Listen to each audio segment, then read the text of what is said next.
మాట్లాడుతుంటే దేవుని నమ్ముకున్న వ్యక్తికి కోపం వచ్చిందంట.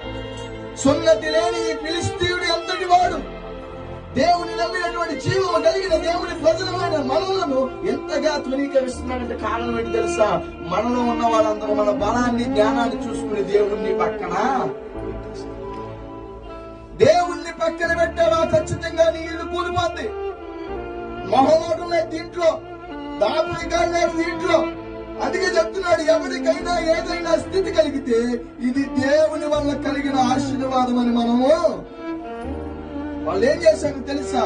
కొన్ని రోజులు బాగానే ఉన్నారు, కొన్ని రోజులు బాగానే బతికారు. ఒక స్థాయి వచ్చేటప్పటికి దేవునికి భయపడటం అనేసి దేవుడిచ్చే బలానికి దూరం అయిపోయారు, దేవుడిచ్చే జ్ఞానానికి దూరం అయిపోయారు, దేవుడిచ్చే ఆశీర్వాదాలకు దూరం అయిపోయారు, దేవుడు తోడును కోల్పోయి బతుకుతున్నారు. జాగ్రత్త సుమ, నువ్వైనా నేనైనా మనకు లేని స్థితిలో దేవుడితో ఎలా ఉంటామో మనకు కలిగిన స్థితిలో కూడా దేవుడితో